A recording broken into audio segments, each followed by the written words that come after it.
Балалар, қазір математика сабағы. Математика пәнінің ортақ тақырыбы сәулет. Ал бөлімшесі симметриялы және симметриялы емес жазық фигуралар. Сабақтың мақсаты симметриялық фигуралардың не екенін білетін боласыңдар. Балалар, бүгінгі сабағымыздың оқу мақсатына жету үшін қазір сендерге видеоресурсты ұсынамын. Мұқият тыңдай қойыңдар. Шеңбер, үшбұрыш және төртбұрыш тең екі бөлікке бөлінетіндей етіп түзу жүргізейік. Фигураларды түзу бойымен бүктейік. Дөңгелекпен үшбұрышта фигуралардың жартысы бір-бірімен толық беттесіп сәйкес келді.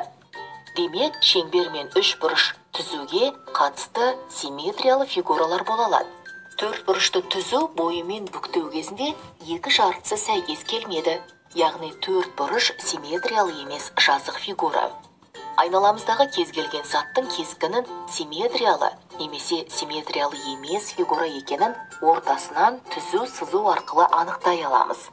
Мәселен, саптаяқты алайық. Ортасынан түзу сызық жүргізіп көрейік. Бұл саптаяқтың кескіні симметриялы емес. Фигураны тең бөліктерге бөлетін түзуді симметрия осі деп атайды.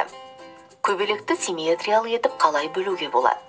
Түрлі түсті қағаз парағын екіге бүктеңіз. Бүктелген сызыққа көбелектің жартысын салыңыз. Бүктелген парақты қиыңыз, содан соң жайыңыз. Нәтижесінде қанаттары бірдей көбелек пайда болады. Симметрия осіне қатысты бірдей дәл жарты бөліктері бар фигуралар симметриялы фигуралар деп аталады. Ендеше балалар, дәптерімізді ашып, бүгінгі күн атауын, оқу тапсырмалары және көркем жазу сәтіне 24 санының барлық элементтерін сақтай отыра жаза қойыңдар. Бірінші оқу тапсырмасы оқулықтарының 34-ші бетіндегі нөмір 6-шы тапсырма.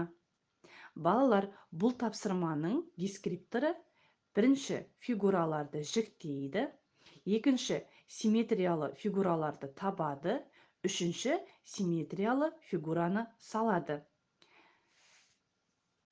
Екінші оқу тапсырмасы оқулықтың 34-ші бетіндегі нөмір 7-ші тапсырманың бірінші бағаны. Бұл тапсырманың дескрипторы белгісіз бөлгішті анықтайды, жай теңдеуге айналдырады, теңдеудің түбірін есептейді, теңдеуді тексереді, көркем жазады. Балалар, тапсырмаларды орындап болғаннан кейін әдеттегідей кері байланыс бересіңдер. Үш леп белгісі маған бәрі түсінікті. Леп белгісі және сұрақ белгісі әлде де сұрақтарым бар. Сұрақ белгісі әлде де көмекті қажет етемін. Балалар, тапсырмаларды орындап болғаннан кейін жекеге жіберуді ұмытпаңдар. Осымен математика сабағы аяқталды. Келесі сабаққа дайындала қойыңдар.